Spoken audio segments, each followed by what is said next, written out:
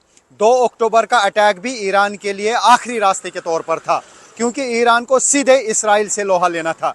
यह भी तय है कि यह लड़ाई अब और भड़क जाएगी।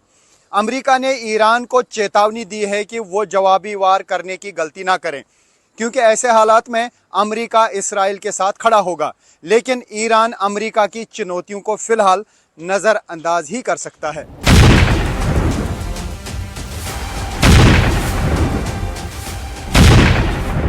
एक हमला ईरान ने किया 1 अक्टूबर को और करीब 200 मिसाइलें यहां पर दागी गई इजराइल की धरती पर, और करीब 4 हफ्ते के बाद इंतजार किया गया और उसके बाद इजराइल ने इस हमले का करारा जवाब दे दिया है। ईरान के सैन्य ठिकानों को टारगेट किया गया है। अब अमेरिका और यूरोप के देश ये कह रहे हैं कि एक बार ईरान ने मारा और एक बार इजराइल ने मारा, दोनों का हिसाब बराबर हो गया। लेकिन ईरान ये कह रहा है कि हिसाब अभी भी बाकी है। इसी से जुड़ी हुई और जानकारी आपको देते हैं। ब्रिटेन के प्रधानमंत्री ने अपने बयान में कहा है कि ईरान को अब इस हमले का जवाब नहीं देना चाहिए, लेकिन ईरान के राष्ट्रपति ये कह रहे हैं कि यहूदी शासन के खिलाफ तेहरान करारा जवाब जरूर देकर रहेगा। उधर बाइडेन कह रहे हैं कि उम्मीद है इजरायली हमले के बाद तनाव खत्म हो जाएगा, मतलब अब इजराइल भी शांत हो जाएगा क्योंकि उसका बदला पूरा हो चुका है। लेकिन ईरान के सर्वोच्च नेता खामनेई ये कह रहे हैं कि वे ईरान को समझ नहीं पाए कि ईरान क्या चीज है। जिन्हें ईरान समझ में नहीं आया है उन्हें समझा दिया जाएगा। इजराइल को पता है कि ईरान अब रुकेगा नहीं, इसीलिए इजराइल की सेना बार बार ये कह रही है कि देखो भाई, हिसाब पूरा हो गया, तुमने एक मारा, हमने भी एक मार दिया, हिसाब बराबर। अब इसीलिए पलटवार की सोचना भी मत। इस पर ईरान के विदेश मंत्री ये कह रहे हैं कि तेहरान के पास जवाब देने का अधिकार सुरक्षित है, यानी कि अब बारी तेहरान की है। अब देखिए, अगर ईरान इजराइल के खिलाफ जंग का ऐलान करता है तो उसका हश्र क्या होगा? क्या ईरान के पास इतनी फौज है और इतने घातक हथियार हैं जिससे कि इजराइल को कड़ी टक्कर वो दे सकता है? ये बड़ा सवाल है। इजराइल के खिलाफ ईरान की जंगी रणनीति अब क्या होने वाली है, इस रिपोर्ट के जरिए आपको बताते हैं। अब सवाल है कि क्या ईरान इजराइल को जंग में हराने की क्षमता रखता है? इस सवाल के 2 जवाब हैं। पहला कि ईरान के पास वो कौन से हथियार हैं जिनका जवाब इजराइल के पास नहीं है, और दूसरा ये कि हमले की सूरत में ईरान के साथ वो कौन सी शक्तियां होंगी जो ईरान को हथियार मुहैया कराएंगी। पहला जवाब पहले देखते हैं। ईरान के पास कितनी ताकत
ईरान के पास अलग अलग 12 प्रकार की बैलिस्टिक मिसाइलें हैं। इजराइल के पास 4 अलग अलग तरह की बैलिस्टिक मिसाइलें हैं। अमेरिका स्थित आर्म्स कंट्रोल एसोसिएशन के मुताबिक इजराइल के पास करीब 90 परमाणु हथियार हैं। ऐसा माना जाता है कि ईरान के पास परमाणु हथियार नहीं है, लेकिन उसके पास एक उन्नत परमाणु कार्यक्रम है और वो कई परमाणु सुविधाएं और अनुसंधान केंद्र संचालित करता है। युद्ध में सैनिक और हथियार के अलावा जो सबसे अहम होता है वो होता है साथी। ईरान इजराइल पर हमला करता है तो अमेरिका इजराइल का साथ देगा, ये 100% पक्का है। लिहाजा सवाल ईरान का है कि उसके साथ कौन है। तो ईरान की फ्रेंड लिस्ट में है रूस। हो सकता है कि सऊदी अरब भी उसका साथ दे, क्योंकि इजराइल के ताज़ा हमले की उसने भी निंदा की है। तुर्की, जो इस्लाम के नाम पर ईरान के साथ हो सकता है। उत्तर कोरिया, जो अमेरिका को कॉमन दुश्मन मानकर ईरान का साथ दे सकता है।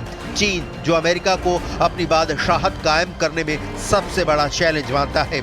इसके अलावा भी कई मुस्लिम देश जो अभी खामोशी अख्तियार किए हुए हैं, युद्ध की सूरत में ईरान का साथ दे सकते हैं।